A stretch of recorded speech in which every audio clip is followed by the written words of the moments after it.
Ang nagtutulak sa akin para umattend ng EBBS is yung urge sa puso ko na makilala at magkaroon pa ng mas malalim na relasyon with the Lord. Makikilala lang naman natin ang Lord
sa kapwa mo is not just a person but a lost soul that needs a savior.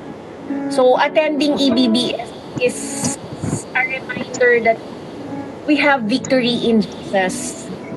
Yun lang po. To Lord Jesus be all the glory and honor.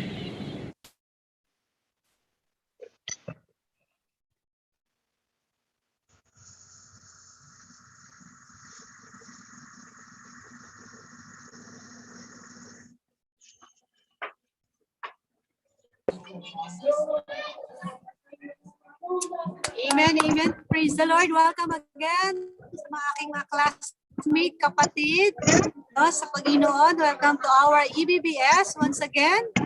Salamat sa ating mga ministers, mga kapatid ko sa Panginoon, at sa iba pang mga papasok. To God be all the glory. At dito na naman po tayo sa gawain ng Panginoon, na kung saan tayo po ay talagang nakalaan para sa pag-aaral.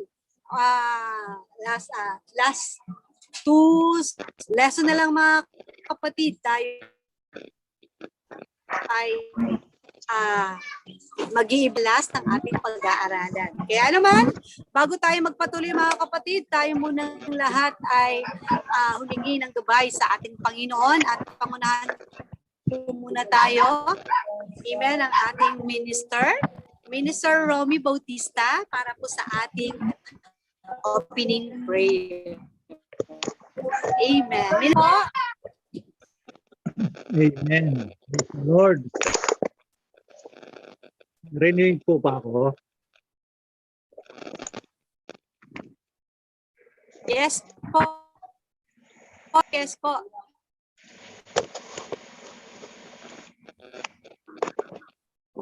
Amen. Sige po, let's pray. Lord, purihin ka, Panginoon, O God. Hallelujah. Tunay na napakabuti mo, Panginoon, sa bawat isa sa amin, Panginoon, O God. Salamat, Panginoon, sa mga oras na ito, Panginoon, na ibinigay mo sa amin upang kami, Panginoon, ay muling makapag-aral, Panginoon, matuto, Panginoon, sa iyong mga salita, O God. Gabayan mo ang bawat isa, Panginoon. Buksan mo ang aming mga pagkunawa. Buksan mo ang aming mga puso at isipan, Panginoon, O God, upang patuloy po namin maunawaan, Panginoon, at kalooban, Panginoon, sa gabing ito. Hallelujah. Maraming salamat, Panginoon. Gabayan mo, Panginoon, ang mga magtuturo, Panginoon, sa gabing ito, Panginoon. Hallelujah. Si Minister Boom, Panginoon, at ang aming mahal na pastor, O God. Hallelujah. Purihin ka, Panginoon. Hallelujah. Maraming salamat, Ama. At ibinabalik po namin sa salamat. In Jesus' mighty name we pray. Amen.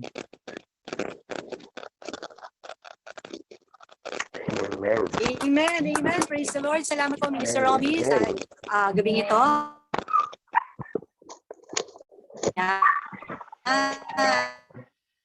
Praise the Lord. Talagang the good example. So, welcome again sa ating mga brother and sisters, Sister Malu, Akoba, and Brother Jiro. Sister Jenny, welcome again. And ating Minister Raynan and Tita Mayreen. At syempre sa aking mga ka-team, welcome. Amen. So, may ilang minuto na lang tayo mga kapatid para po sa ating sharing last Wednesday. Ano po yung ating mga natutunan na pag-aralan, talk, binigay ng ating Panginoon. No, yung ating lesson 6. Ang lesson 6 mga kapatid ay ano po? One, first, and last. No? Saan pinag-aralan natin mga kapatid ang Alpha and Omega. At alam natin yan mga kapatid. Kaya naman, praise the Lord, bigyan ko po ng pagkakataon na kayo naman po ang mag-share. No? Binigay ng Panginoon sa atin. Dahil may iba pong rema binibigay ang Panginoon sa bawat isa. Kaya naman po, ayan, praise the Lord. So, sige po, bigyan po tayo ng ilang mga pananalita o talk na binigay ng Panginoon. Kunin po natin, dahil ilan lang po tayo. Sige po, praise the Lord. Tawagin ko po muna si Minister Romy. Dahil ka ang kanyang boses. Amen. So, Minister Romy. Amen. Dami namin.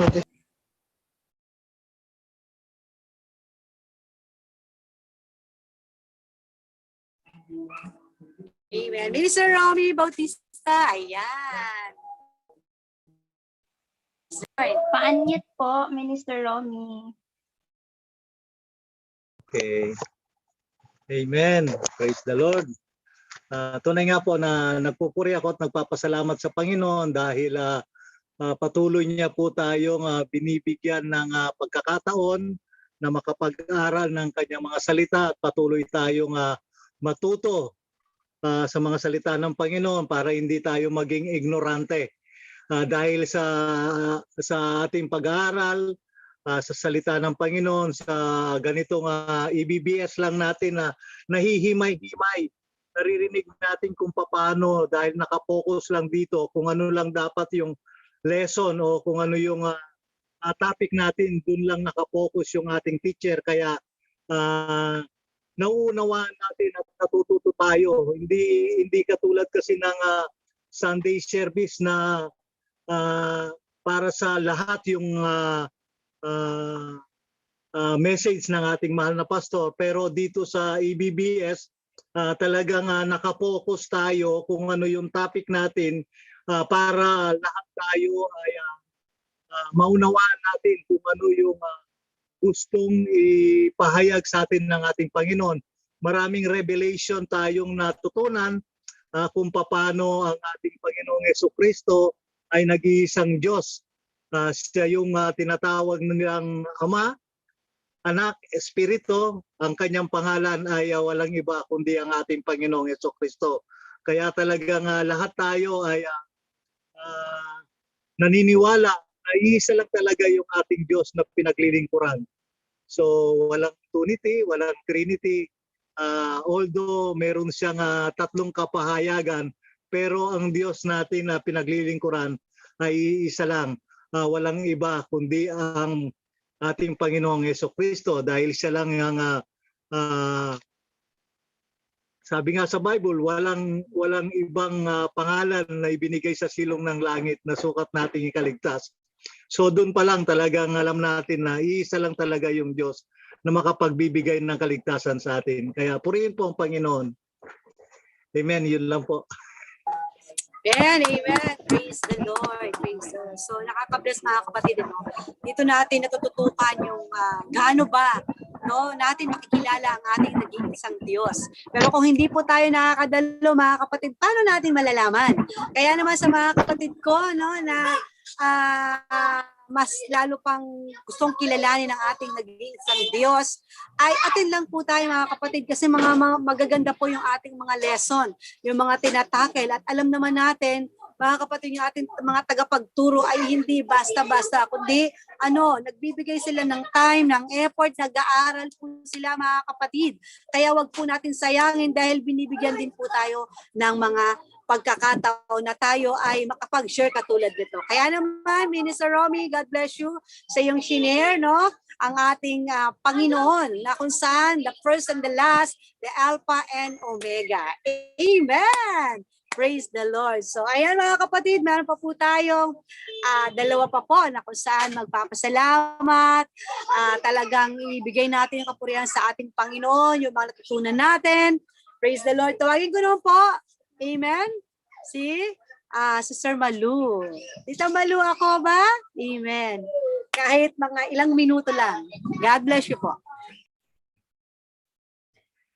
Ang nasulat ko sa akin, the Alpha and Omega, the first and the last, the beginning and the end. Itong mga terms na to are used with reference to God. It means before Him, there was no Almighty God and there will be none after Him. Tinugtungan pa ni Pastor ng John 3:16, everlasting, eternal, walang hanggan. So, anong gagawin natin?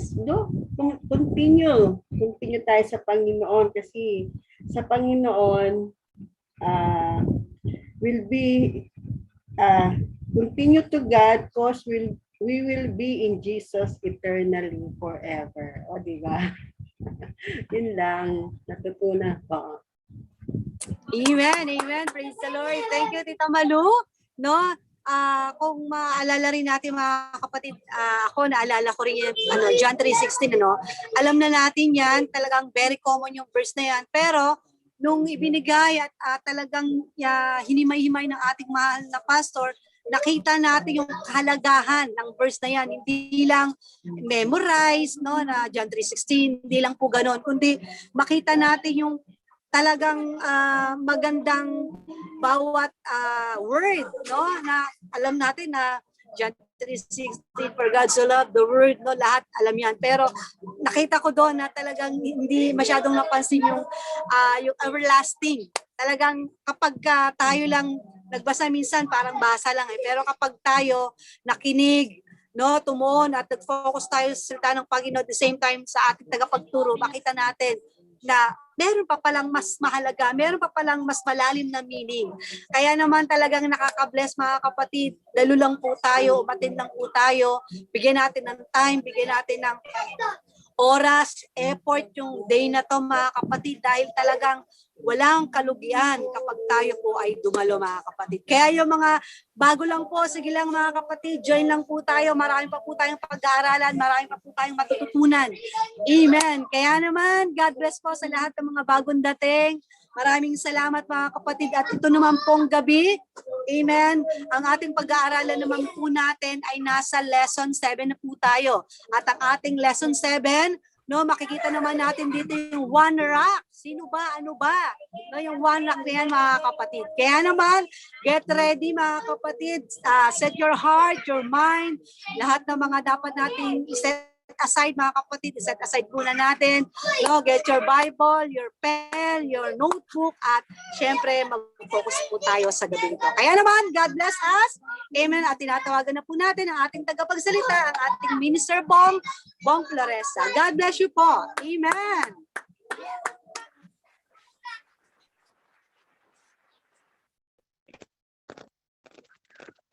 Amen. Pag-comment ninyo mga kapatid kung medyo hindi maganda. Mr. Sel, confirm ko lang na okay ba yung sound o paputol-putol? Okay naman po. Okay naman po. Opo. Okay lang. Wali lumabas ako sa opisina kasi walang signal. So, nakita niyo yung background ko nasa dagat. So, ngayon. So, anyway, maaaring maging introduction lang itong gagawin ko dahil wala kaming internet, so mobile, at yung slide na na-prepare ko ay ano ko magagawa ni Brother Yore. But any rate, ang ating topic is about one rock. Okay? So God is the rock. At may kanta, ang Diyos ang sandigan. Siya ang ating bato, hindi tayo mag-give up. So praise the Lord mga kapatid. Muli manalangin tayo, Lord God. Salamat sa pagkakataon na ito, Diyos. So Panginoon ang aming bato, ikaw ang aming sandigan. Sa iyong aming kalakasan, Panginoon. At yung protection, Lord God. At hindi sa lahat, Panginoon, ay yung salita mo, Panginoon, yan ang aming sandata, yan ang aming sandalan, Lord. Tingin mo sa bawat isa sa amin, sa aming mga pastor na siyang magbibigay, Panginoon, ng katuruan, Lord God, ng mensahe, Lord, ay gabayan mo po kami, Panginoon. Praise you, God, in Jesus' name, Amen. Okay. Sige. So, muli, ang ating topic is about Godhead, oneness of God. At this time ay ang God the Rock.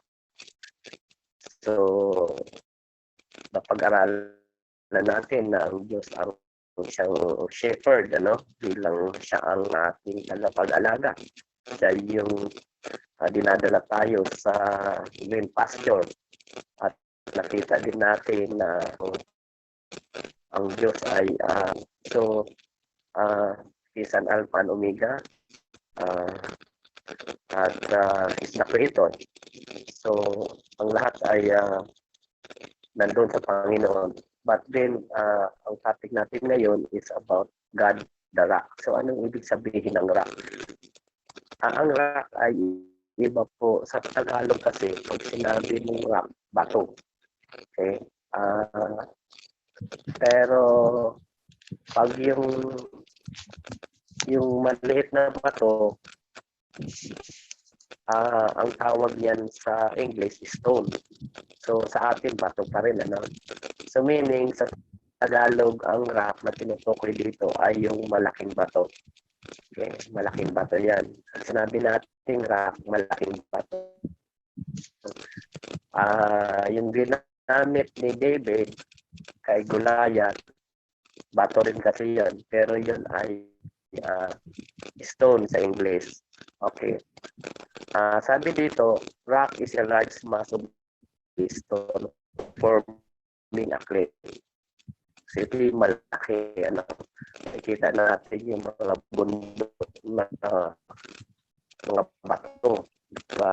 Makikita natin yung mga cave. Makikita natin yung mga naglalakihang bato. Yan ang tinatawag na rock. Okay? So malaking bato yan sa Tagalog.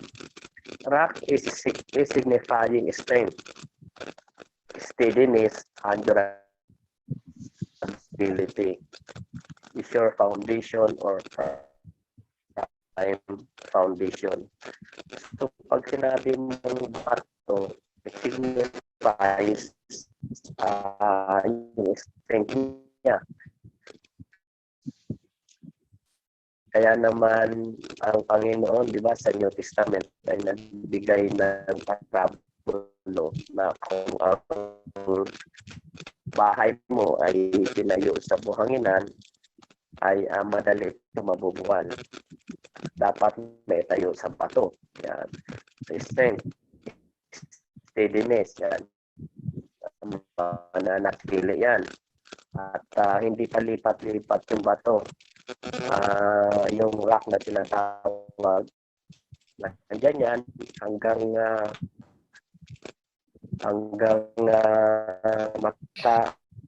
matapos, unless lang mining mo yan.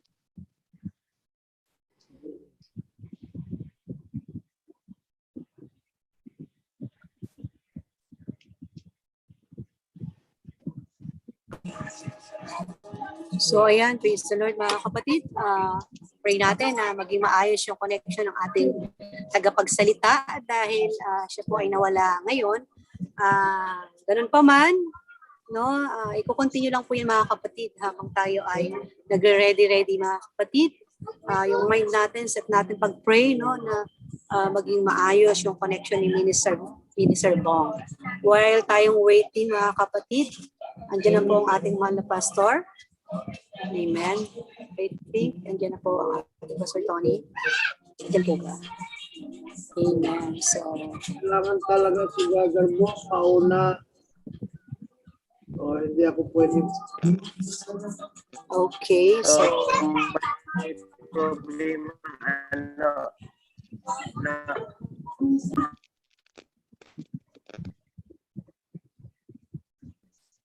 nagkakaproblema ako dito, wala, Sister Sid. I think, hinihinto talaga ang ano. Sorry. Nabanggit ko nga sa inyo kanina na si Pastor na lang ang wala na. And ito yun, ano, na may side, naririnig po ba ako? Opo.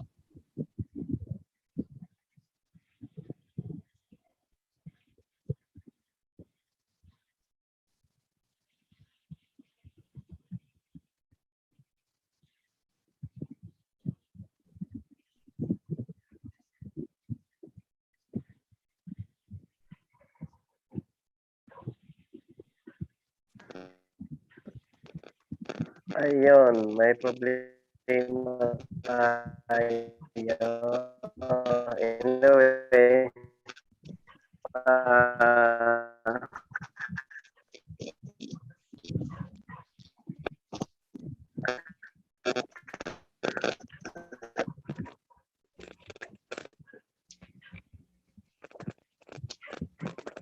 ano, Sister George?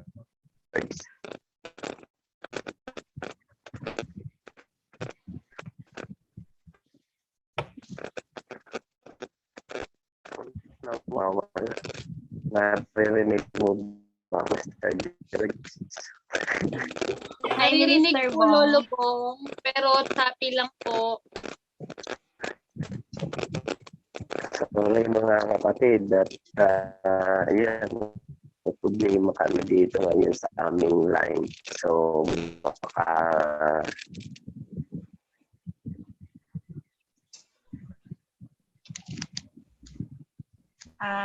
Sister Cel. Hi, Pastor Tony. Oh, Ini-advise po. Itutuloy po ba natin yung death marriage night or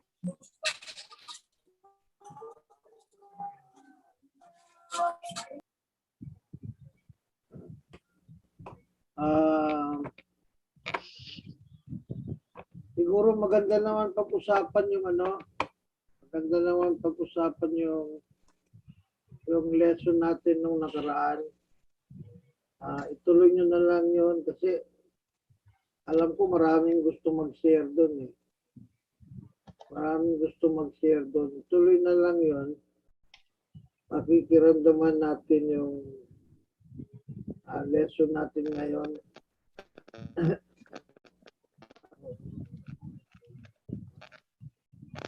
Ganda naman yung okay, sige po. Ayan. Sige po, sige po. Ayan. Praise the Lord. No? Amen. Puri ng Panginoon mga kapatid. Talagang ang kaaway ay talagang ginugulo tayo. Pero paman mga kapatid, alam ko, in your way, nagpipray po tayo na wag naman yung connection natin, lalong-lalo pag nakikinig sa salita ng Panginoon. Talagang the more tayo maraming matututunan. Pero ganun pa man, pray lang tayo mga kapatid, pray lang po tayo. Praise the Lord. So, tuloy natin mga kapatid yung ating lesson, no? Yung last Wednesday natin na pag-aralan. Dahil marami na po tayo, alam ko marami naman pong mag-share. Amen. So, medyo nawawa. Isipin natin, hindi nagwagi si Satanas, ha? Hindi nagwagi si Satanas. Amen. Hindi natin pwede interpreto na nagwagi si Satanas. Ang interpreto dito, So, Yes, yes. merong gusto ang Lord na mangyari. So ngayon, hindi pa natin alam kung ano yon. Ituloy na lang natin yung mga gusto sabihin o ng bawat isa. Kasi ako iniisip ko kung anong gusto ng Lord. Baka meron siyang gusto mangyari. Hindi nagwagi si Satanas dito. Hindi. Meron ang Lord gusto. Yes. Kaya siguro, tuloy na lang muna natin at pakiramdaman natin kung ano. O, tuloy na lang natin yung mga ano ninyo, sharing ninyo. At naman sa Father Bong. Kasi hindi pwedeng maputol itong mabitin itong rock. Kasi malalim ang meaning ng rock. Sinabi sa Corinthians na yung rock sumusunod sa Israel. O kaya makakulangan tayo ng time. Yung rock sumusunod sa Israel. So, paano natin ipapaliwanag yung rock sumusunod sa Israel? Sabi yan sa Corinthians, chapter 10, verse 4. And the rock followed them. And the rock followed them. Sumunod yung bato sa kanila. So, kailangan malaman natin yan. Lalim na kapahayagan yan. Kaya hindi pwede mabitin. Kasi may relasyonan sa atin. So, maganda naman yon. Kahit na ituloy na lang. Nakibader Bong yan, Minister Bong, kung itutuloy niya o hindi. Kasi ako, ang aking suggestion, ituloy nyo na. Kasi maganda naman pakinggan yung mga ano ninyo mga pananaw, mga insights. Mga insights ninyo maganda naman tignan. Ako, yun ang opinion ko kay Brother Bong. Kung ano yung kanyang opinion. Brother Bong, ikaw, ano yung inyong opinion? Ay, kung ituturo ko to, mawawalan na ng time si Brother Bong. Oo. Magiging mahaba din itong akin Sige na, tuloy mo na, Sister Sel.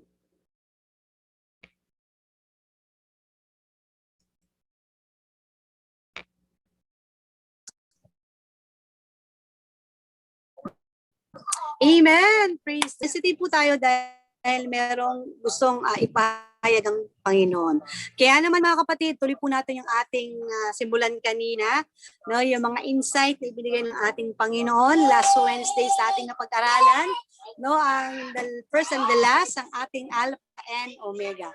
So maraming mga mag-iingit sa lugar namin, pero ganun pa man, wag po tayong patalo mga kapatid. Kaya naman, bigyan natin ng pagkakataon yung kanyang insight, mga natutunan mga kapatid sa gabing ito. Tinatawagan ko po muna ang ating Minister Raydan, para po ma-share yung magandang binigay ng ating Panginoon sa kanya.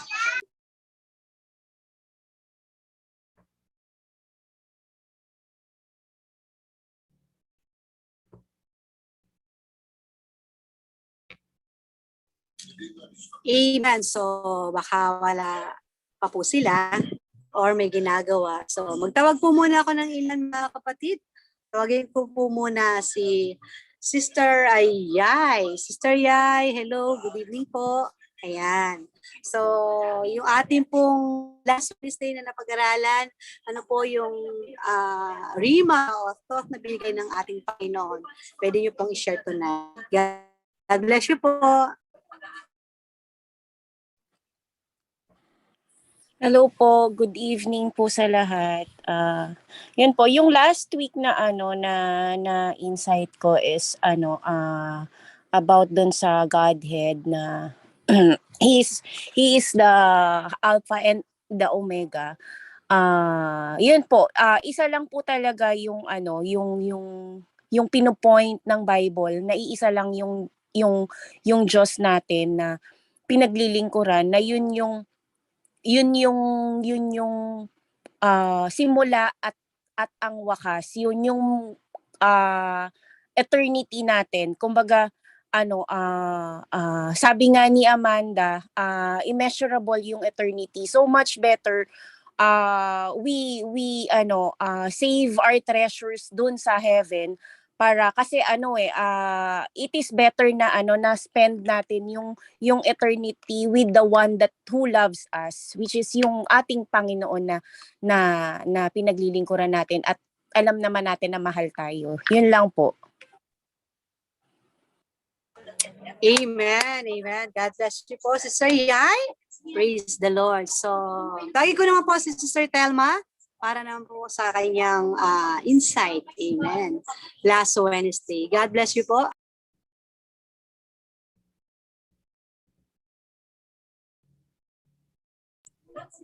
Sister Telma. Oh, praise the Lord. Narinig niyo po ako? Ayan. Praise God. Amen. Yeah, actually nung last time, parang very late na yata ako nakapakinig doon. But anyway, pag sinabing the Alpha and the Omega, kung ano yung portray ng Panginoon sa pagiging pagka-Diyos niya, siya yung creation, at hanggang ngayon, kung ano yung binibigay sa atin ng mga creation, according to His will, susundin pa rin natin yon, kasi siya yung kahapon, ngayon, bukas at magpakailanman. At kapag ang ating paglilingkod sa Panginoon ay nagpapatuloy, hindi tayo matwitwis ng ano pa mga katuruan, kasi yung doctrine ng one God believer, doon ako po point doon sa one God believer, talagang siya lang ay nag-iisa talaga. To God be all the glory. Yun lang. Amen. Amen. Amen. Thank you po, Sister Telma. No, ine-express natin yung mga natutunan, ine-explain natin yung ating Panginoon ay nag-iisa lamang, mga kapatid. Thank you so much. And also, sige po, praise the Lord. So habang wala pa rin po ang ating minister, amen. Nandiyan na po ba si Minister Raydan? Good evening. Magandang gabi po sa ating mga kapatid. At isa pong may binubulong sa akin si Janet. Opo. So, yan po. Sandali nawawad lang. Ayan. So, Sister Sel. Yes po. Yan, medyo klaro po ba? Klaro po. Ayan. Yes po, yes po. Yan. So, magandang gabi po. So, yun nga po, sabi nga po ng ating mga kapatid, ang ating Panginoon, simula at huli, ang simula at wakas. Tunay nga na, sabi ko nga dun sa aking aking principle sa faith is that if you know Jesus, know God. So, ganun lang po kasimple yun. Kung kilala niyo ang Panginoon, ay makikilala niyo ang Diyos. At tunay nga na sa tagal po ng aking experience bilang isang ibang denominasyon, ay tunay nga na marami po mga balancing impormasyon na aking ring binabalanse para po ang pagiging isang Diyos ng ating Panginoon ay maintindihan rin po ng kung sino-sinishare natin. Lalong-lalo na po yung pagiging isa niya sa kanyang kapahayagan. Sabi nga ni Minister Romy, sa kanyang kapahayagan, siya ay Ama, Anak, at Espiritu Santo. Bagamat ang Espiritu ay Espiritu Santo po ay Espiritu, at tunay nga niya ito ay being read out from the mouth of the Lord Jesus Christ when He said, receive thy Holy Ghost. So, yun lang po ang aking masishare, kapatid. At tayo po ay patuloy makinig pa rin upang tayo po ay magkaroon po ng dagdag kaalaman sa ating Panginoon. Yun lang po. Amen. Amen. God bless you po, Minister Raydan. Ayan. So, marami na tayong mga idea, mga kapatid, mga learning na natutunan, no? Sa iba-iba natin mga classmates, sa ating tagapagturo. Amen. So, bigyan ko naman po ng pagkakataon na makapag-share ang ating manpower admin, si Sister Georgie Lynn Dabagsa. God bless you.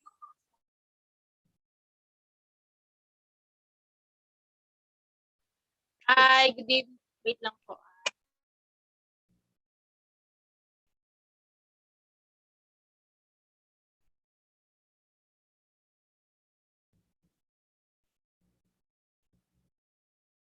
Ay, sorry po, ayan, nagpaano lang si Papa kasi nung tito ko yun.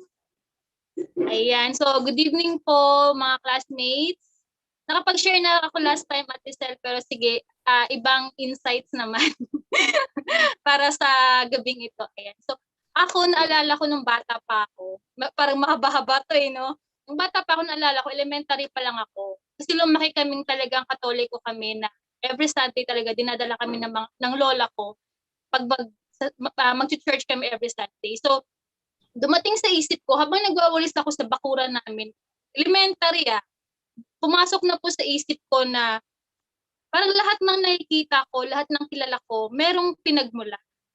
So, naging katanungan ko, hanggang nung ako ay napunta sa Baltaw, nung nabaptize ako sa Baltaw, katanungan sa isip ko, ang Diyos, ang Lord, saan nanggaling? Ang isip ko nung bata ako, kasi syempre katoliko, di ba, yung uso-uso pa yung Mama Joseph, ay Papa Joseph, Mama Mary, Papa Joseph, something ganun. Sabi ko sa isip ko, yung mga taong yun, saan sila nagmula? Pinakatanong ko is, saan nagmula ang Diyos? So, may tinanong akong leader sa Baltaw. Tinanong ko talaga sa kanya, saan po nagmula ang Diyos? So, simple lang yung sagot niya sa akin. Kumaga parang wala siyang pinagmulan kasi parang wala pa tayong lahat, nandyan na siya.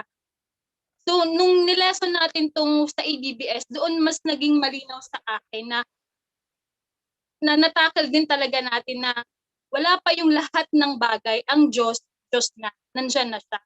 So, parang kung hindi ka nakakilala sa Panginoon at hindi ka puspos ng Espiritu Santo niya, hindi mo maintindihan na ang Diyos ay Diyos at alam mo yun, walang lumikha sa Kanya dahil Diyos nga siya. So naisip ko rin na dahil siya ang first and last, sa pagitan ng first and last, meron dyan, di ba sa panahon natin ngayon, maraming mga nickclaim or maraming inaano yung mga tao na mga Diyos-Diyosan, maraming nai-insert mula sa pagiging una, first ng Lord hanggang sa pagiging last niya. Meron mang nai-insert doon na ibang mga Diyos-Diyosan, but the end of the world, hindi sa at the end of the day, pagtapos ng pag natapos na ang lahat, doon makikita at makikilala ng lahat na ang Diyos na pinaglilingkuran natin noon, na siyang una, ay siya pa rin ang Diyos hanggang ngayon at hanggang sa matapos ang mundo. So, yun lang po mga kapatid. God bless. Amen. So, ayan, mula nung bata, nagkaroon tayo ng mga curiosity para sa ating Panginoon na kung saan yung Diyos natin, mula pa noon, sa noon hanggang ngayon, Diyos nating pinaglilingkuran. Kaya huwag tayong magtaka mga kapatid na ang ating Panginoon ay nag-iisa lamang at talagang ang Diyos ay makapangyarihan. Amen. So, ayan mga kapatid, tawagin ko naman po si Brother Jake para naman po sa kanyang sharing. Brother Jake, God bless you po.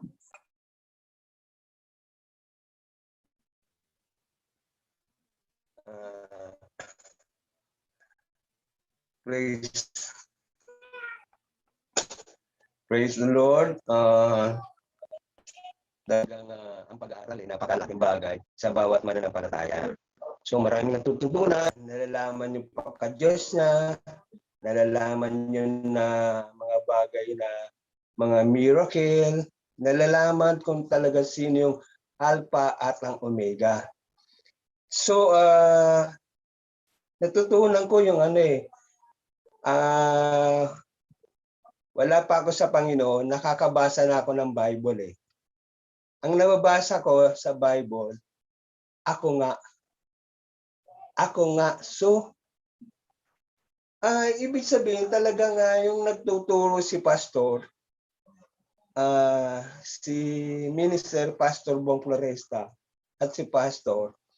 So, nagre-remind sa akin yung mga nababasa ko na ako nga. Mula sa Old Testament to New Testament, talagang binabanggit niya eh. Talagang wala ng ibang Diyos pa.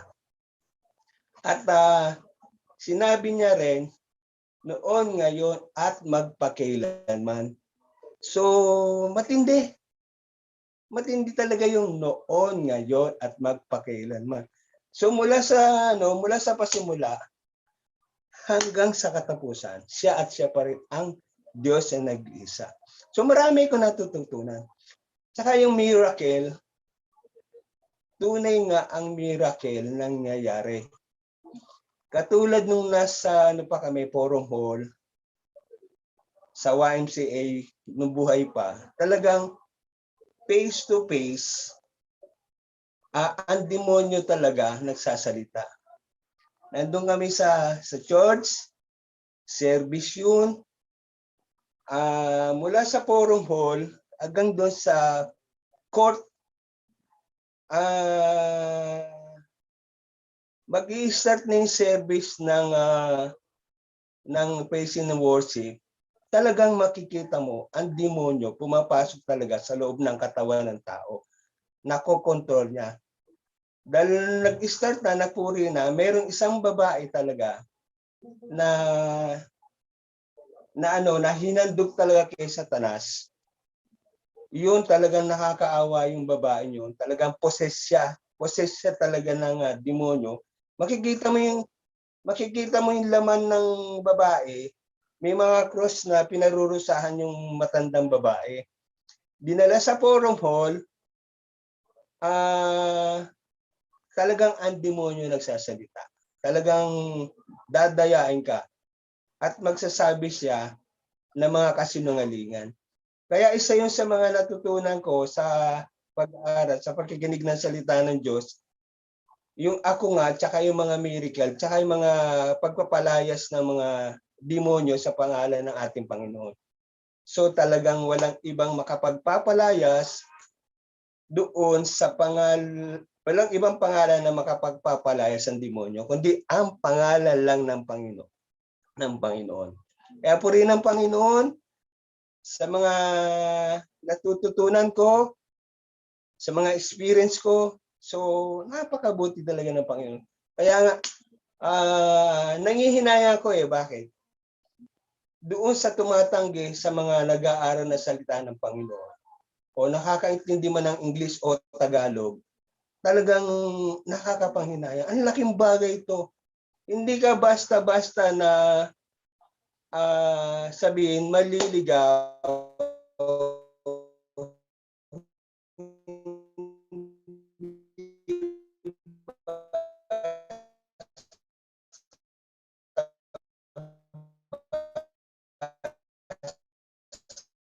madadaya.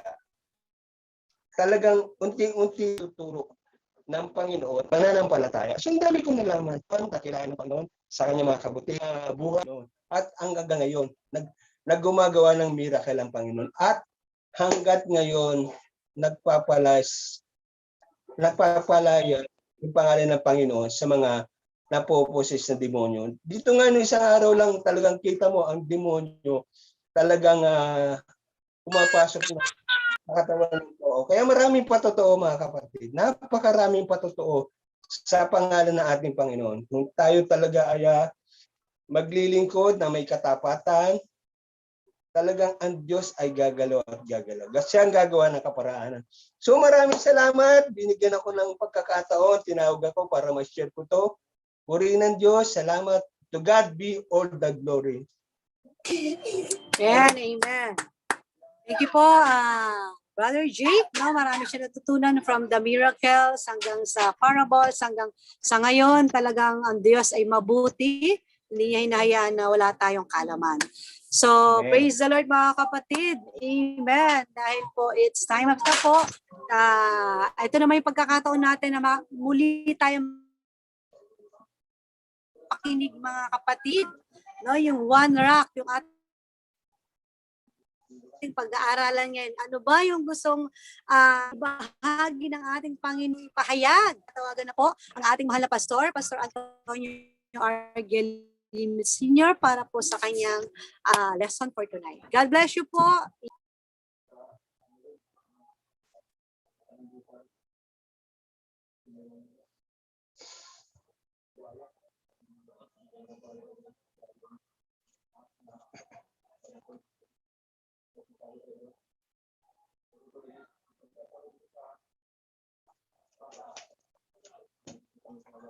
Okay, mapilitan ako magturo. Mapilitan ako magturo dahil tinawag na ako ni Axel. Dito lang natin dahil napakarami akong marami akong Minister Bong, wala na nag-usap kayo. Usap na kami ni Minister Bong. Papalakas sa bawat isa. Amen. Sige po, go ahead, Pastor. God bless you po. 1 Corinthians chapter 10. Hindi ito matatapos ngayon, no? Kasi masyadong mahiwaga, malalim, at hindi ko pwedeng paliwanag ng hindi ko man lang naintindihan. Kasi lumalim yung tanong ko eh. Hindi, di bali, kung ano lang maibibigay ko ngayon. Ito natin mga ulo natin, dakilang Ama, talagang may iwaga ka sa lahat ng iwaga. Malalim ka sa lahat ng malalim. Wala namang kaming hangad na magpakalunod, magpakalalim ng magpakalalim hanggang malunod. Ang gusto lang namin malaman na ikaw, si Diyos, ikaw ang Diyos. Kaya, Panginoon, magsalita ka. Kung wala nang makatulong sa amin para magpahayag ng kalaliman mo, Espiritu Santo, aasahan ka namin. Hallelujah. So, salamat ng maraming Panginoon. Kasihan mo po ang iyong banglingkod ng iyong Espiritu Santo. Ito yung aking samo at dalangin sa pangalan mo, Jesus. Amen, amen, amen, amen. Papasalamat ako sa Lord sa patuloy ninyong pakikinig. Para malaman ninyo ang mga teachers ninyo, ginagawa naman ang paraan na mag-aral. Pinag-aralan ko ang rock tungkol kay Jesus. Ngayon, hindi si Jesus naging rock na hindi nakakabit sa Old Testament. Now, hindi ko maubos yung 100, almost 200 million na rocks sa internet. 200 million nagpapaliwanag sa internet na rock. Kadami-dami nun, mga kapatid. Wala pang nakasagot dun sa tanong ko. Marami akong tanong, makikita ninyo mga kapatid kung anong klaseng tanong ang tinatanong ko. Ganun pa man, ituloy natin. Makikita naman natin dito eh. Hindi naman tayo mahirapan kasi alam naman natin isa lang Diyos. Ang atin lang nire-reconcile natin. Yun lang ang ating ginagawa, reconciliation. Pero wala lang problema sa isa, yung Diyos, si Jesus, yung Diyos, isa. Wala na tayong problema doon. Kung Trinitarian tayo, sigurado marami tayong problema. Ang atin lang, nire-reconcile natin yung Old Testament sa New Testament. So ngayon, hindi pa ako tapos sa pag-reconcile dito sa rock. Oo. So makikita niyo, ipapakita ko sa inyo kung ano yung mga tanong ko. Hallelujah. 1 Corinthians chapter 10. Basahin na lang muna ni Sister George, verse 1. Verse 1, sapagkat hindi ko ibig, mga kapatid, na di ninyo maalaman na ang ating mga magulang ay nangapa sa ilalim ng alapaap at ang lahat ay nagsitawid sa dagat. Okay, ang one word ko dyan sa verse 1, yung ignorante. Ayaw ko na kayo ay maging ignorante. So mapipilitan talaga tayo magsaliksik para hindi tayo maging ignorante. Alamin talaga natin kung ano talaga ang totoo para hindi tayo maging ignorante. Verse 2. Verse 2, at lahat ay nangabautismuhan kay Moises sa alapaap at sa dagat.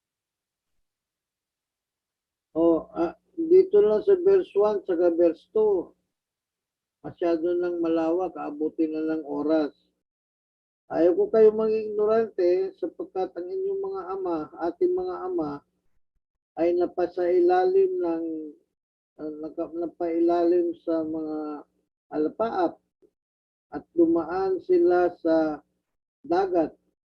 Yung dumaan sa dagat, alam natin yun, yung Red Sea. Ngayon, yung sa ilalim ng alapaap, marami pa sa inyong hindi alam yan. Alapaap yan, gumagalaw yung alapaap. Pag hindi, dyan lang nangyari ng alapaap. May alapaap na hindi gumagalaw. Kasi karamihan ng alapaap, gumagalaw yan sila eh. Hihip ng hangin.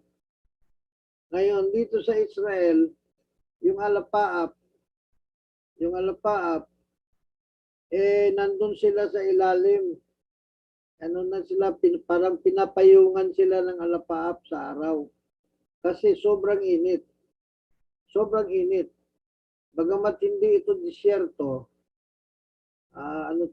wilderness ito hindi desert. Ang wilderness, buhangin.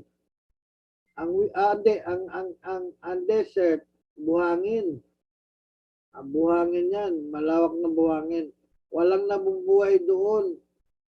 Tao, hayop. Makikita mo lang maraming kalansay doon.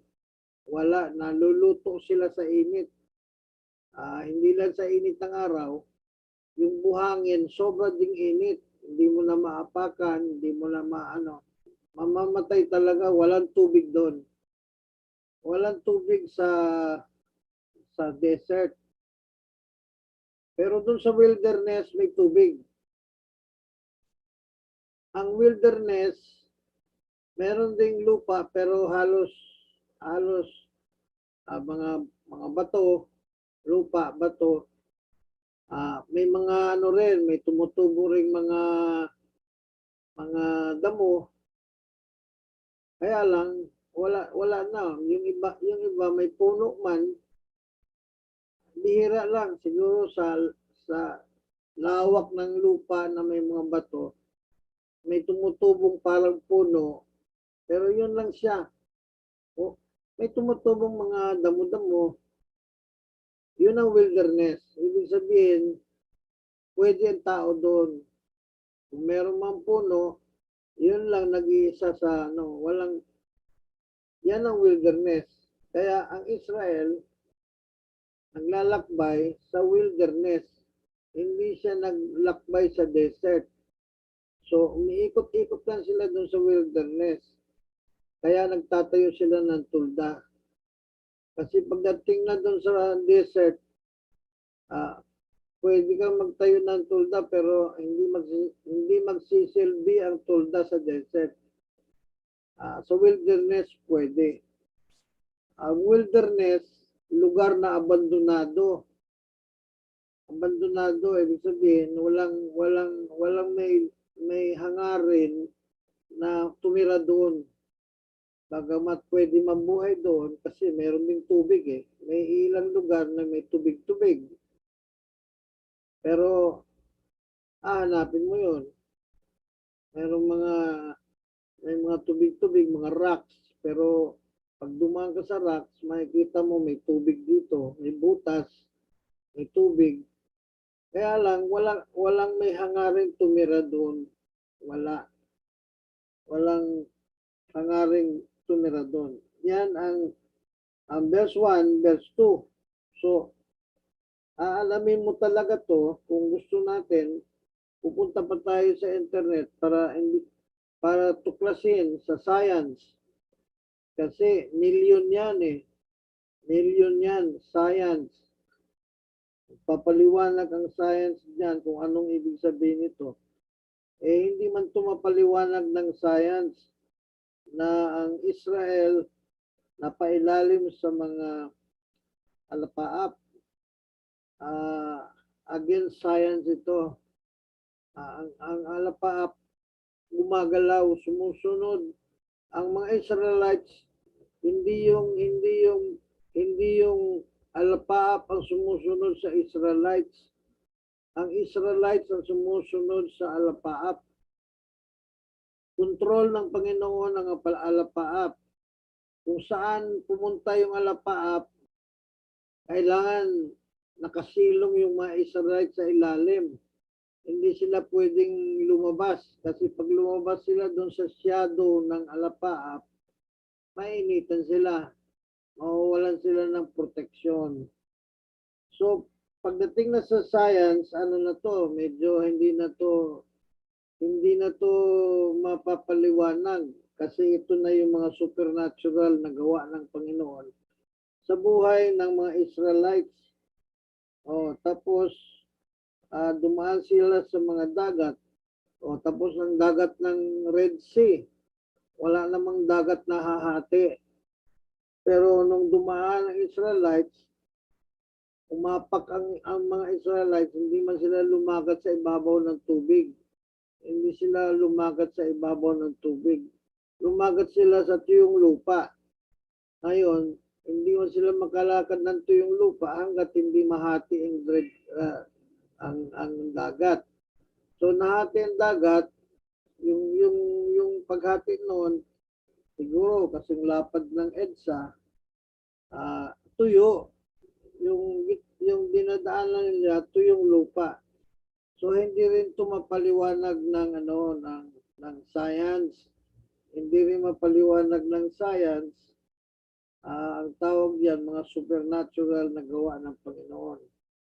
So, malalaman ng nagbabasa ng Biblia at naniniwala sa Biblia na ang Diyos talaga makapangyarihan. Pwede niyang pahintuin. Samantalang tumatakbo yung ibang alapaap, yung alapaap na nasa ibabaw ng Israel, kanyang alapaap yun. The Lord's clouds, alapaap ng Panginoon. Kasi pag gumalaw ang alapaap, galaw din ng Israel. Susunod sila sa galaw ng alapaap ng Panginoon. So sa verse 2, pumasok ang bautismo. And we're all baptized unto Moses. Ang bautismo sila kay Moses sa alapaap at saka sa dagat. Now, ginamit lang yung salitang bautismo nang ibig sabihin na pailalim. Kasi ang baptism also means immersion, immerse. Wala naman kasing wisik-wisik na bautismo.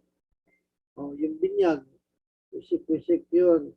Ngayon ang bautismo, immersion, lubog. Kaya sa ilalim, parang ganon. Nasa ilalim. Kagaya nung eunuch sa Acts chapter 8, bumaba sila sa tubig at umahon sa tubig. So, yung bumaba sa tubig, nalubog sa tubig. at umahon sa tubig. So itong baptism dito, wala namang bautismo sa Old Testament. Hindi bautismo ang tawag noon.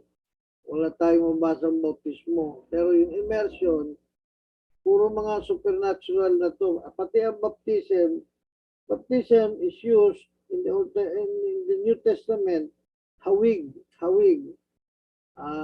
Parang hawig, the same figure, parang sinabi doon sa 1 Corinthians Peter 3:21, di ba? Na si Noah at kanyang pamilya ay naligtas ng tubig. Now, sabi sa 21, 1 Peter, ganon ding kahawig na ang bautismo ay nagligtas sa atin ngayon. So yung hawig ng baha sa panahon ni Noe, ang kahawig noon, ngayon ay bautismo. Ngayon, itong sinabi naman dito, hawig lang ito, hawig. Typology. Typology sa Tagalog, hawig, kauri, halintulad, parang ganon. Yan, ganyan. Okay, verse 3. Sir George. Verse 3, at lahat ay nagsikain ng isang pagkain ding ayon sa Espiritu. Okay, so kumain. Ngayon, itong tinutukoy naman dito, yung mana. Mana, yun alam natin. Alam ninyo, alam natin. Kumain sila ng spiritual na pagkain. So, maraming tawag sa mana. Ang mana tinawag na food of angels. Food of the angels. Mana, the food of the angels. Kahit na sa internet, yung mana na pinapakain sa Israelites araw-araw, ang tawag din doon ay tinapay o pagkain ng anghel. Ngayon, dito, ang tawag naman doon sa mana is spiritual food. Sa Tagalog, anong sinabi? Spiritual na pagkain ba? George, pakibasa mo nga ulit. Yung mana, anong tawag niya doon sa mana? Nagsikain ng isang pagkain ding ayon sa Espiritu. Ayon sa Espiritu. Ayun. Spiritual food. Spiritual na pagkain. Yun yung manang kinakain nila. Pero hindi spiritual yun na hangin o wala. Kagaya sa atin, nag-aaral tayo sa small group. Kagaya ngayon, nagbabasa tayo ng Biblia. Ito, pagkain. Ang tao daw hindi nabubuhay sa pagkain, tinapay, kundi sa salita ng Panginoon. So, itong mana natin, itong spiritual food. Pero dito sa rock, sa verse 4, nandito yung mga katanungan ko na wala pang sa 200 million na naghayag, nagturo ng tungkol sa rock. Wala pa ako nakikita. Saan ko kaya hanapin yun sa milyon? Sa milyon-milyon na kaya kailangan matyaga ako mag-research. Oo, mag-research. Magbibigay ako ng panahon. Kasi sinabi sa verse 4, kung basahin ni Sister George. Verse 4, at lahat ay nagsiinom ng isang inumin ding ayon sa Espiritu, sapagkat nagsiinom sa batong ayon sa Espiritu na sumunod sa kanila. At ang batong yaon ay si Kristo. So dalawa dito ang gusto ko makuha yung sagot na hindi ko pwede maghula-hula. At saka kung maghula-hula ako, sigurado ko hindi ko mahulaan. Ngayon, ito, sinabi rito, and they drink the spiritual drink. Uminom sila ng spiritual na inumin. Hindi mahirap intindihin doon. Paano makainom ng spiritual? Paano ba yung spiritual na inumin? sa atin ang spiritual na inumin, mag-revive ng Holy Spirit. Pagkain natin, tinapay natin sa buhay ang salita ng Diyos. Yun ang pagkain. Ang spiritual na tubig, yun ang Holy Spirit. So, yun hinahanap natin yun sa banal na kasulatan. Kasi kung hindi, hula-hulaan natin lang yun. At tayo lang din magsasabi. Opinion lang natin yun. Ngayon, dito sa banal na kasulatan, iniisip ko, kung ito ba opinion lang ito ni Apostle Paul. Kasi si Apostle Paul, dalubhasa sa kasulatan. Alam niya yung Old Testament. Maliwanag dito na may alam si Pablo sa Old Testament. May alam siya tungkol sa kay Moses, tungkol sa Israelites. Ngayon, sinabi rito, nagsiinom tayo ng spiritual na inumin sapagkat uminom sila sa spiritual na bato. So, unang tanong ko yun, uminom sa spiritual na bato. Now, siyempre yung bato, hindi man natin mainom yun. Pag uminom tayo ng bato, mamamatay tayo. Hindi natin mainom ang bato. Ngayon, ano yung spiritual na bato? Sabi rito, uminom sila sa spiritual na bato na sumusunod sa kanila. Yung spiritual na bato, parang may paa na sumusunod sa kanila. Ngayon, ganun kagad ang ating unang tingin. Ganun kagad yung ating ini-imagine. Kasi, drunk of the spiritual rock, uminom sa spiritual na bato. Kung tanggalin natin yung spiritual, umiinom sila sa bato. Ngayon, pag naalala ko, minsan napunta yata ako sa Daraitan yata yon at wala naman tubig. Ang tubig doon malilinaw dahil nasa taas na ng bundok Ando na sa taas ng bundok. Ang sabi ng mga taga doon, pastor, yung mga tubig dito, naiinom. So sabi niya, maghanap lang tayo ng mga bato. So pumunta kami dito, sabi niya, doon tayo uminom sa bato. Doon tayo sa taas. Ngayon, wala na. Taas na yun. Mataas na yun. Sabi nila, doon tayo uminom. Saan? Doon sa taas, doon sa mga bato. Ngayon yung salita, uminom tayo doon sa bato. Ngayon, siyempre, tayo magsalitang Pilipino, parang barok yung ating salita. Na parang, ang ibig sabihin, yung bato iinumin. Uminom tayo doon sa bato. Na ang ibig sabihin nun, na doon tayo sa may batuhan, may tubig doon. Yan, kaya meron kami nakita na talagang naghanap kami ng yung malalaking mga bato na meron doon na malaking bato pero may tubig yung merong nakaano doon sa tabi-tabi yung mga tubig. So, nagsalok sila. Ako ayaw kong inumin. Pero sabi nila, malinis. Wala naman dumi dun sa bundok. So dahil sa sabi nila, siyempre uminom na lang din ako. Wala naman nangyari sa tiyan ko. Uminom sila sa spiritual na bato. Ngayon, ang pangalawang gusto kong malaman, na sumunod sa kanila.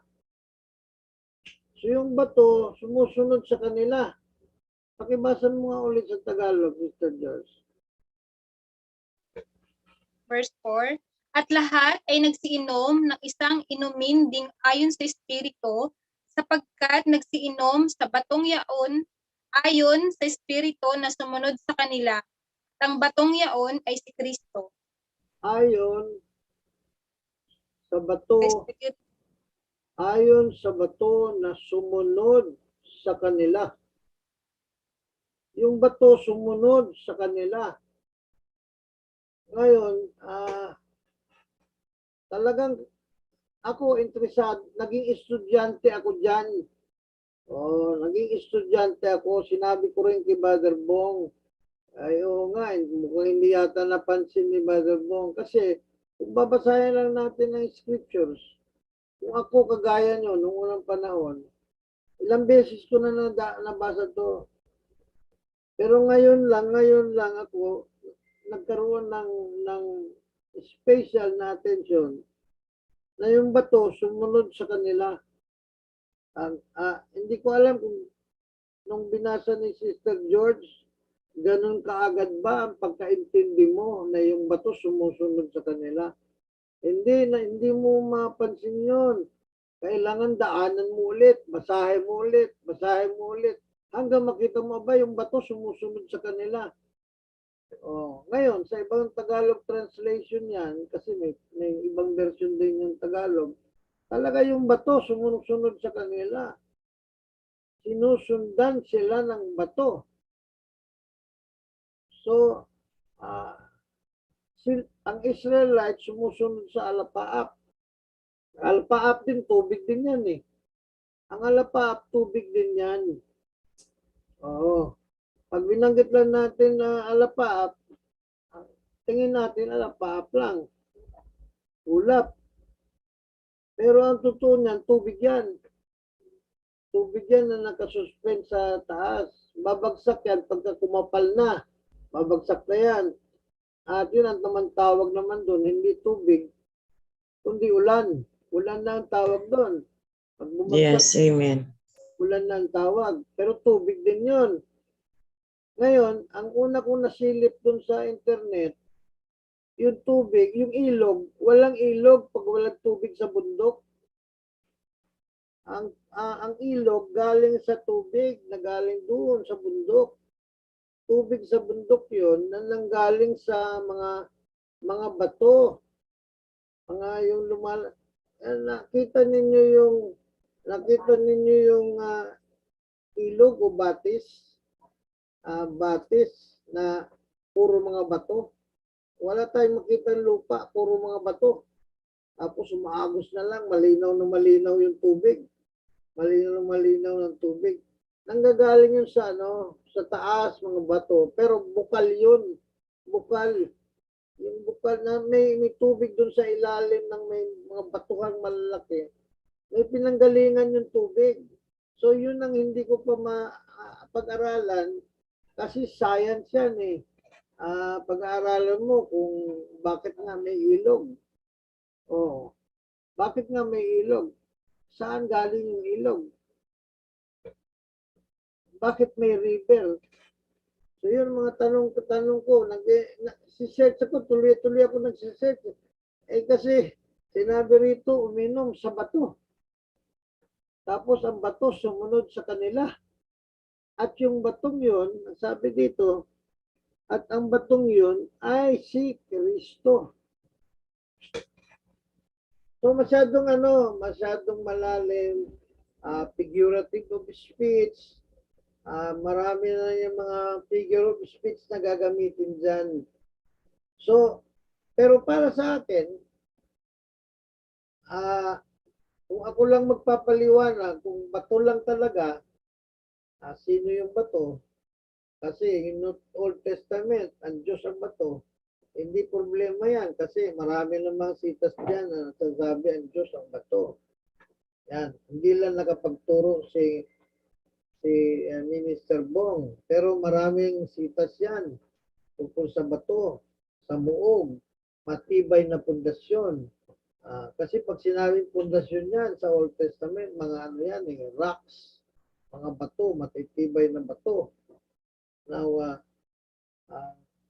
kung yun ang kukunin natin Old Testament, hindi nakapagturo si Minister Bong. So, papasok na tayo sa New Testament. Sino yung bato? Kung yung bato, inaangkin ng Diyos na ako ang bato. O sinabi ni David, ang Panginoong Diyos ang aking bato, ang aking tinutungtungan, pinapatungan sa buhay ko, ako ay nakatayo sa pundasyon ng Diyos. So, ngayon, kung yun ang tinutukoy natin na ang Diyos yung bato, ay ito sa verse 4, maliwanag na. Kasi merong isang phrase dyan na pininpoint kagad talaga ni Apostle Paul. At ang batong ito ay si Jesus. O, solve na ako sa problema ko. Kung ako magpapatunay lang yung bato ay si Jesus, eh sa verse 4, maliwanag pa yan sa maliwanag ng ilaw. Oh, and that rock was Christ. And that rock was Christ. Ngayon, isa pa yan i-research ko kasi and that rock, yung batong yun, ng mga umagos yung tubig, uminom ng tubig, was. So, pag sinabing was, dinala dun sa Old Testament. So, ibig sabihin, doon pa lang sa Old Testament, meron mga types and typology. Meron ng inihahan tulad ang nag-iisang Diyos natin, may inahan tulad niya. Na itong mga batong ito, kasi hindi natin mapag-usapan ngayon dito na nagalit ang Diyos kay Moses. Kung mababasa ninyo, kaya nga sabi ko kay Minister Bong, sinabi sa Numbers chapter 20 verse 3 na sabi ng Diyos kay Moses, magsalita ka sa bato. Magsalita ka sa bato. Basahin mo nga, Sister George. Chapter 20, verse 3 po. Verse 3. At sinisi ng bayan si Moises at nagsipagsalita na sinasabi, ibigin sana kami ay nakamatay nang mamatay ang aming mga kapatid sa harap ng Panginoon. Oh, sa verse 8. Verse 8 na yan. Verse 3 po yung kanina. Verse 8. Verse 8, hawakan mo ang tungkod at pisanin mo ang kapisanan. Pisanin mo at ni Aaron na iyong kapatid at magsalita kayo sa bato sa harap ng kanilang mga mata na ibibigay niyaon ang kanyang tubig. At ikukuha mo sila ng tubig sa bato, sa ganito, paiinumin mo ang kapisanan at ang kanilang mga hayop. Okay, sinabi kay Moses dyan, magsalita ka sa bato. Na gusto ko pong malaman kung anong sasabihin niya sa bato. Baka sabihin niya, bato, lumabas ka, tubig, lumabas ka. Wala din akong kasi talagang research, kailangan talaga malaman. Kasi sabi ng Lord, magsalita ka sa bato. Ngayon, kung magsalita ka sa bato, ano kung sasabihin? Ano sa palagay ko? Palagay ni Numan, ang sasabihin sa bato. Bato, uhaw yung Israel, walang tubig, labas ka. Tapos biglang lalabas yung tubig. Now, sa ating imagination yon. Now, pero ang ginawa ni Moses sa verse 11, sinabi ng Lord, magsalita ka. Anong ginawa ni Moses? Verse 11, at itinaas ni Moises ang kanyang kamay at pinalong makalawa ang bato ng kanyang tungkod at ang tubig ay lumabas na sagana at ang kapisanan ay uminom at ang kanilang mga hayop. Ngayon, hindi nagsalita si Moses. Hinampas niya. Hinampas niya yung tungkod niya, hinampas niya sa bato. Ngayon, pwede naman yun na hindi lumabas ang bato.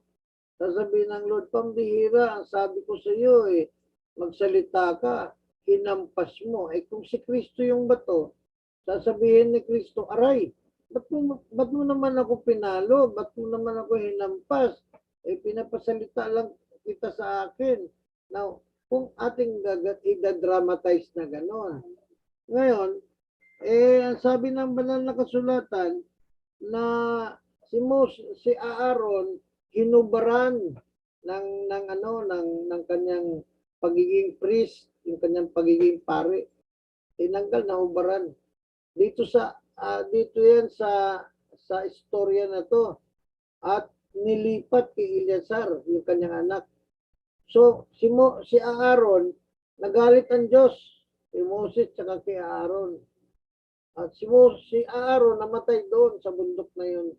Doon sa bundok na nag-ano ng tubig. Ngayon, hindi pa malaman ngayon, tinatanong ko pa, bakit namatay si Aaron doon? Kasi ang Lord nagalit. Nagalit ang Lord. Now, saan siya nagalit? Ang dami kong tanong eh. Saan siya nagalit? Nagalit siya kay Moses o nagalit siya kay Aaron? Anong ginawa ni Aaron? Ba't si Moses hindi pinatay? Bakit si Aaron lang ang pinatay? Now, so ako mismo, estudyante ako. Nagkaroon ako ng napakaraming mga tanong. Ngayon, sinabi dito, at hinampas na makalawa. So, ilang beses ba hinampas ni Moses yung bato? Kasi sa Numbers, ganun eh. Maligaw, dalawa ba? Pak! Tapos, pak! Pinalong ganun. Dalawang palo. Ngayon, kung titignan ko, siyempre, nagsisearch tayo sa internet. Ilang araw ko nang sinaliksik yan. Sunday, Monday, Tuesday. Ngayon, yung iba, dalawa. Pero yung ibang mga komentaryo, mga scholars, sabi isa lang. Isa lang yung hinampas na ni Moses. Yung isa, hindi dyan. Nasa ibang lugar. Nasa ibang lugar. Kaya nung sinabing nasa ibang lugar, hinampas ni Moses, sinunod nga talaga sila ng bato. Kasi kung noong una, edi sumunod sila doon sa pangalawa. Pero inusisa ko naman yun. Kung ang hinampas ba niya yung bato. O, ngayon, pag binuksan natin sa Exodus chapter 17, kung binuksan ko ang Exodus 17 verse 6, pakibasa mo, Sister George.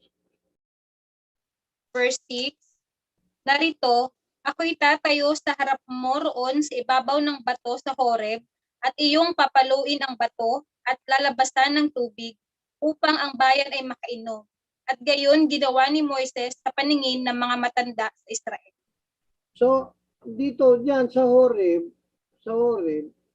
umakyat sa bundok, sabi ng Panginoon, sige, hampasin mo yung bundok. Kaya, hinampas niya ang bundok. Sa makatwid, sinunod niya ang Panginoon. Hinampas niya ang bundok.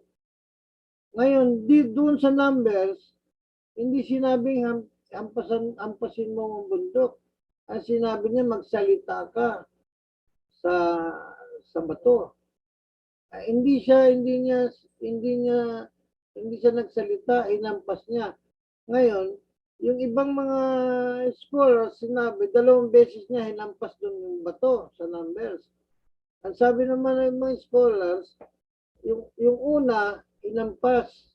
Yung una, yung sa Hor, o yung sa Exodus. Tapos, pagdating naman dito sa Meriba, kasi ibang bundok to, inampas ulit ni Moses. Hindi na yun ang utos ng Lord. Ang utos niya, magsalita ka. Doon sa una, hampasin mo ang bundok. Inampas, wala siyang kasalanan si Moses doon. Inampas na yun. Saan siya nagkasala? Dito sila nagkasala sa pangalawa. Kasi magsalita ka, hinampas niya. So ngayon mga kapatid, inuusisa ko dito. Kailangan talaga dito, discerning, alam, talagang halukayan talaga ito mga kapatid. Kasi ang dami namang mga scholars, puro man yan mga scholars ang nagsasalita. Basahin mo na lang kung ano yung sinabi nila tungkol sa bundok. Tapos ako, meron din ako sarili mga tanong. So sa almost 200 million na mga articles tungkol sa rock, Jesus the rock, ang aking pananaw iba. Yung dalawang hampas doon sa numbers, hindi yun. Sang-ayon ako doon sa isang scholar na hindi dalawang beses sinampas, kundi yung isang unang hampas niya doon sa Exodus 17. Yan. Pero pareho bundok. Ngayon, kaya siguro sinabi, kasi isang lugar lang yan sa Israel eh. Isang lugar. Kaya siguro sinabing sumunod ang bundok, ang bato sa kanila. Sumunod ang bato. Kasi yung agos ng tubig, siyempre aagos yan, tapos mamaya nandun na sa isang bundok, yung tubig nandun na ngayon, pero isa lang yung tubig. Isa lang yung tubig, pinanggalingan yung tubig.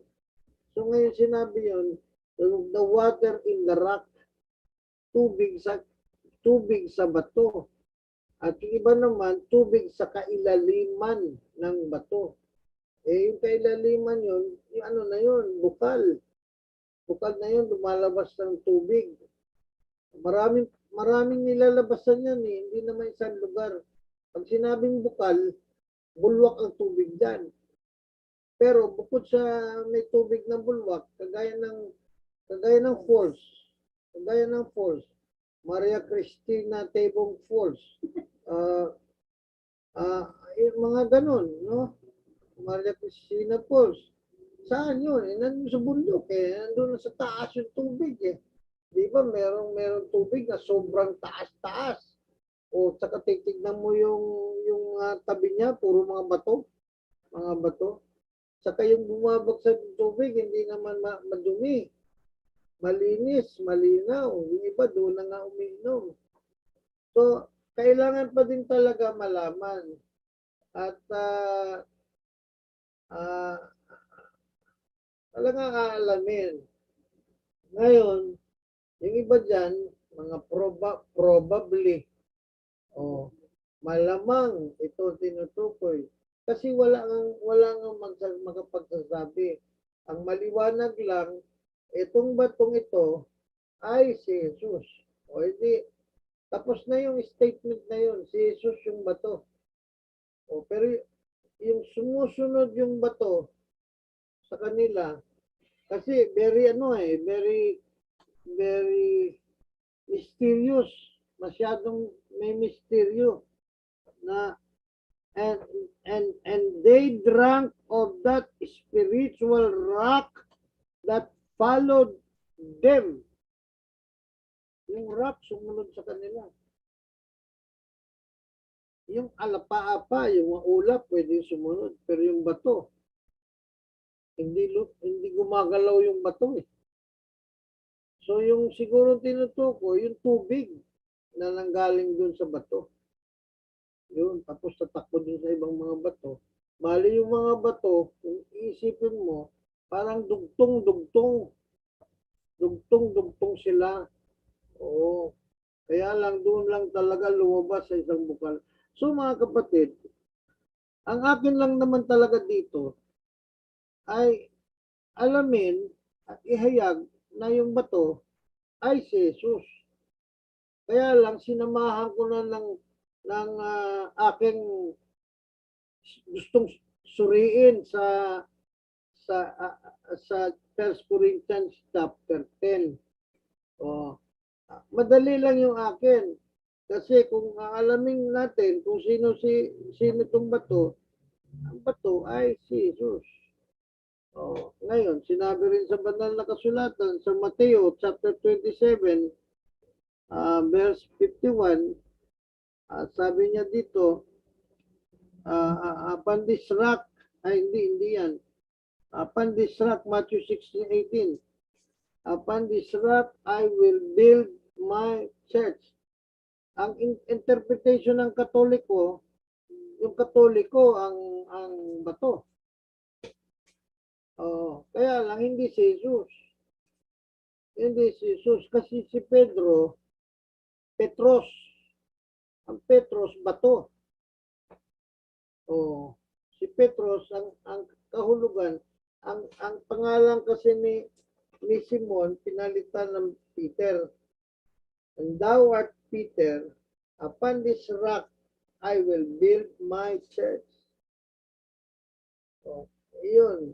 Ikaw, Pedro, sa batong ito, itatayo ko ang aking iglesia.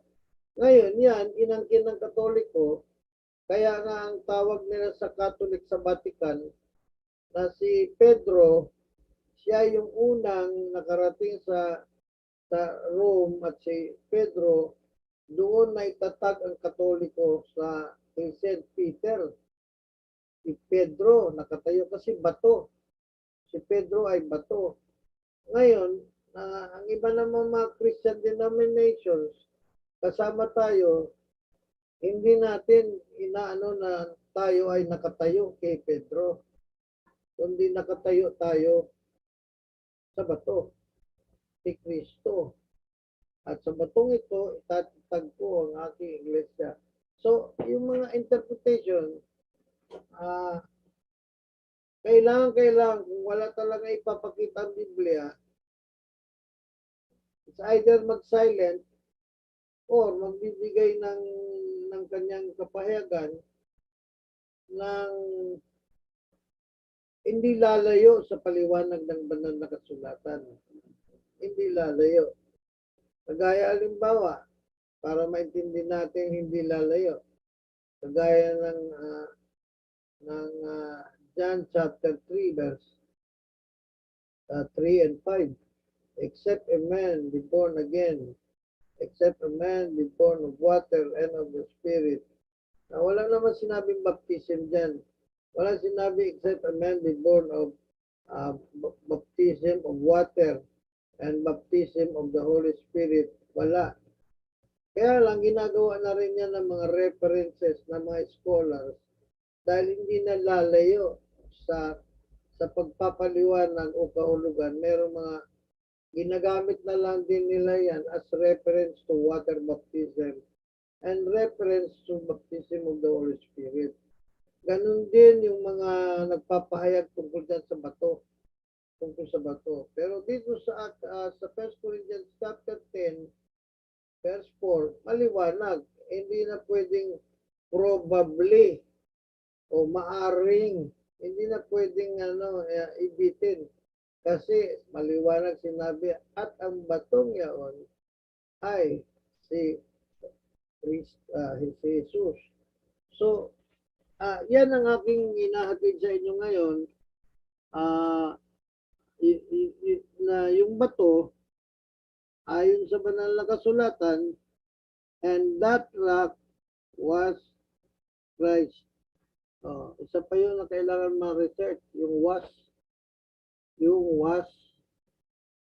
Christ. So, ibig sabihin, Jesus Christ already exists. Si Kristo ay nag-exist na, hindi lang sa Bagong Tipan, kundi maging sa Old Testament,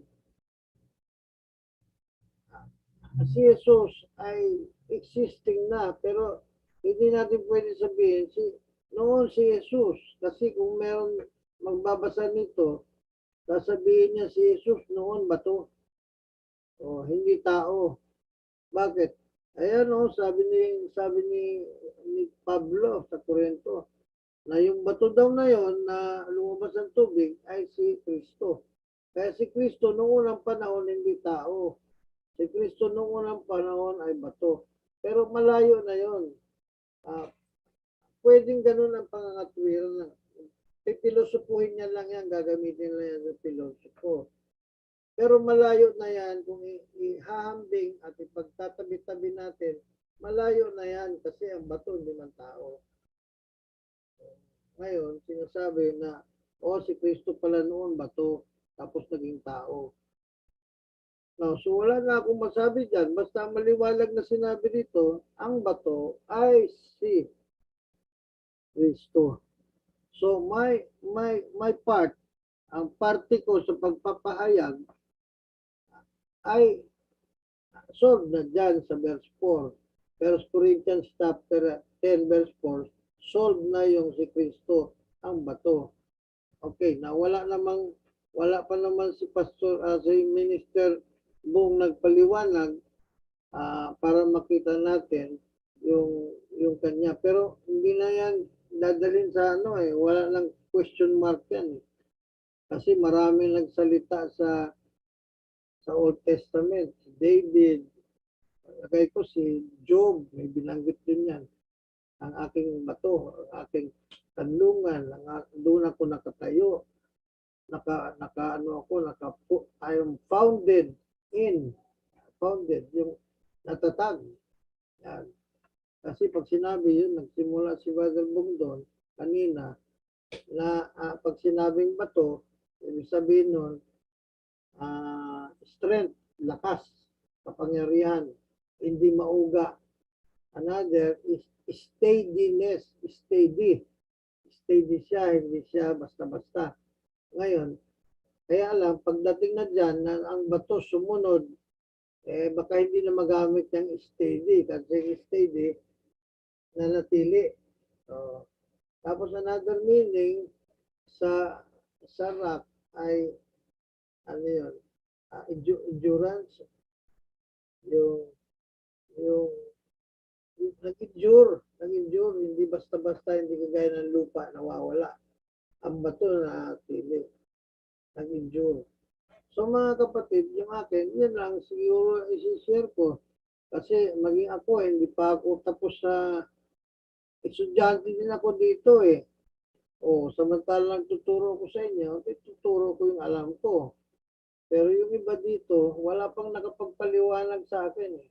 Bagamat puro mga teacher, saka mga scholars yung aking nababasa, wala pa akong nakitang nagpaliwanag sa akin ng siguro wala din sila makita, kaya hindi rin nila papangahasan ang magpaliwanag.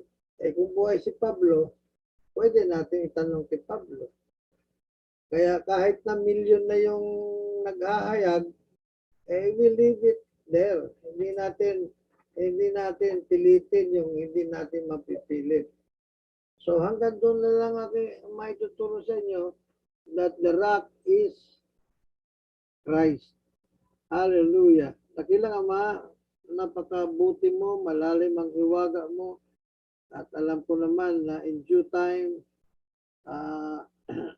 maghahayag ka. Actually, naghahayag ka na sa amin ngayon. Nagkakaroon na kami ng pagkakaunawa, nagkakaroon na kami ng understanding. At higit sa lahat, ang understanding namin dahil lang amin lang naman tinutuklas sa aming aral ay nag-iisang Diyos. At si Jesus ay yung Diyos na ikaw, yung Diyos na nagsasalitang nag-iisa. Hallelujah. So Lord, salamat ng marami. Basbasan mo yung mga estudyante nakikinig at palawakin mo ang aming pag-unawa at tulungan mo kami na maingatan namin ang pagpapahayag at hindi namin alam. Hallelujah. Alam namin, wala naman kaming kailangan, malapit na rapture. Magpapakita naman sa amin yung rock, yung King, yung Lord, yung isa.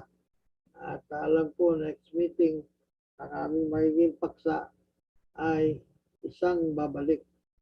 Wala naman tatlong babalik. Father, Son, Holy Ghost. Wala naman kung ang Father ang babalik, si Jesus ang lalantad. Panginoon, alam namin, kung ikaw ang lumantad, ikaw talaga yung Ama. Kaya ikaw talaga ang Diyos, Panginoon. So sa aming susunod pag-aaral, last namin subject ay isang darating. Hindi dalawang darating o tatlong darating.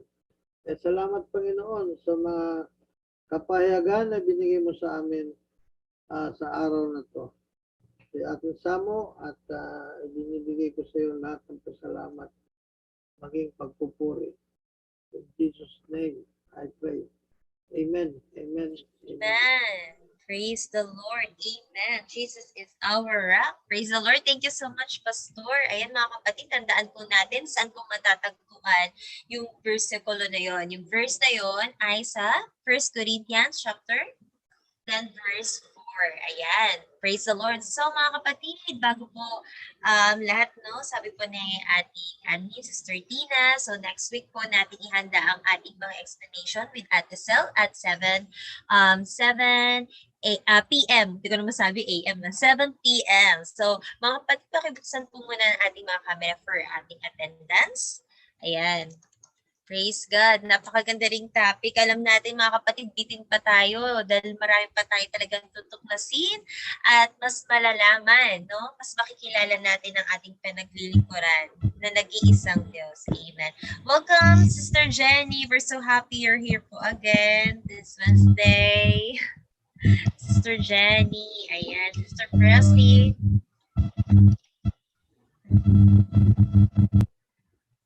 May grounded. Sa akin ba yun? Kuya Yuri, pwede na po for picture.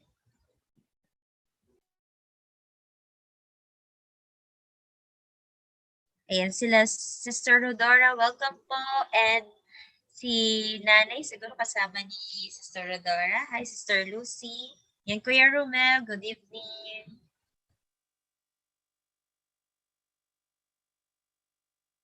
Okay. Choppy na daw ang signal. Ayan. Sige, go Okay, ahead. smile po Kuya Yuri. muna. 1, 2, 3. Isa pa. 1, 2, 3. Okay, sa kabila naman po. Wait lang po. Okay, smile. 1, 2, 3. Last one. Okay na po. Thank you so much, Kuya Yuri. Wow, welcome din Ate Grace. Praise the Lord. Ate Pina, baka meron pa po kayong idadagdag na information or details? Amen. Thank you so much, Sister Jem. So, ayun na nga mga kapatid, yung sharing natin. So, maybe next Wednesday na lang po kasi wala na po tayong time. And, ayun, get excited dahil last lesson na po natin next Wednesday. So, yan mga kapatid, malapit na po nating matapos yung isang series na pag-aaral natin of knowing more about God. So, for more announcement, Kuya Yuri. Okay, thank you po, Ate Tina. At para sa mga regular services mga kapatid at ibang events, magkita-kita po muli tayo sa darating na Friday para sa ating LPS mga kapatid. At after po niyan, meron po tayong Zoom prayer room. Mag-join din po kayo. Ito din po yung link na ginagamit para sa mga mag-join. At po kayo malilito dahil iisa lang po ang Zoom na ating ginagamit mga kapatid. So ayan, makikita nyo rin naman po yan sa YouTube live. So pag nanood po kayo, makikita nyo po yun sa comment section mga kapatid. At para sa LPS anniversary mga kapatid, ito po yung ating wala. Yun. So sa darating po na February 4, ayan po mga kapatid. Ito po spotlight ko. Sa darating na February 4, ang ating LPS anniversary mga kapatid. So ayan po ay online lamang. Kaya manood po tayong lahat sabay-sabay. 7:30 p.m. Friday po yan mga kapatid. So ayan, send nyo rin po yung ang inyong mga offering or LPS commitment para sa mga prayer lovers sa number po, sa GCash number ni Minister Jelly Acoba. Ito po mga kapatid. So ayan. So pakisend na lang po dyan mga kapatid para masuportahan pa rin po ang gawain kahit na online lamang. So ito po ang ating 12th prayer anniversary. So ayun, next naman po ay sa darating po na January 30, 2022, 5th Sunday po yan. 5th Sunday, pang-limang Sunday ng ating buwan na ito ay magkakaroon po tayo ng Manpower Conference. So lahat po ng Manpower mga kapatid, lahat po ng Manpower ay inaasahang dumalo sapagkat dito ipapaliwanag ang ating mga gagawin sa loob ng buong taon ng 2022.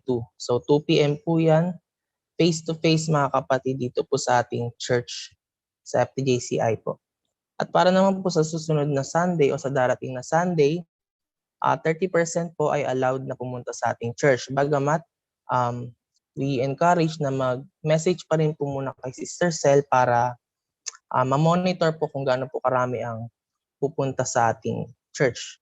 So mag-message po kayo at malilista po sa mga i-allow sapagkat syempre hindi naman po total lockdown ng ating sitwasyon pero mag-ano pa rin po tayo ng safety para sa bawat isa.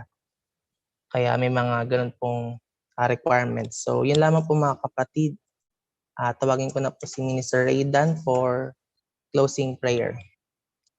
Po mga kapatid, sa po magandang gabi sa bawat isa at tayo po ay dumulog sa ating Panginoon. Magpasalamat at tunay nga sa mga kaalaman na binigay sa atin ng Lord ay dapat natin bigyan ng importansya. Hallelujah. Purihin ka, Ama naming Diyos. Muli kami po ay nagpapasalamat sa iyo sa gabing ito. Nasama-sama po namin naunawaan na ikaw ang batong hindi matitibag, Panginoon. A precious cornerstone, sabing ganun, Panginoon, a firm foundation. Hallelujah. At Panginoon, kayo the rock, Panginoong Diyos. The rock of ages. Hallelujah. The rock of ages, Panginoon. Kayo po ang Lord, ang rock, Panginoon, ang aming sinasandigan, ang batong hindi natitibag. Kaya nga po, Panginoon, na tunay nga na ang batong ito na pinamalas mo sa mga Israelita ay pinapamalas mo sa amin ngayon ang iyong pagiging tunay na sandigan, Panginoon Diyos. Hallelujah. Hallelujah. Kayo po isa pong matibay na sandigan, Panginoon, ng aming pananampalataya. Kaya maraming salamat po, Diyos, sa mga bagong binigay mong kaalaman at ang patnubay mo, kapisan ng iyong banal na Espiritu, kay Pastor Tony, ay Minister po, at sa mga manggagawa, Panginoon Diyos. Maraming salamat po, Diyos. At ang pagpapala mo sa ang kagalakan sa puso, O Diyos. Espiritu ng pagpasa, O Diyos, na binigay mo sa amin, Panginoon, na minahawakan kami, Lord. Sa panahon, O God, ang lahat, ang mundo ito'y magiging. Hallelujah, hallelujah, hallelujah. Panginoon sa iyo, kayo, God, ay hindi matitibag, O Diyos. Kaya maraming salamat po, Panginoon, sa lahat, Panginoon, sa paglilinis, sa amin, Panginoon, ng iyong Santong Espiritu. Thank you, Lord. Hallelujah. Sa katotohanan ito, na aming pinapalagan isang kayamanan, O Diyos. Yes, ng aming Lord. Hallelujah.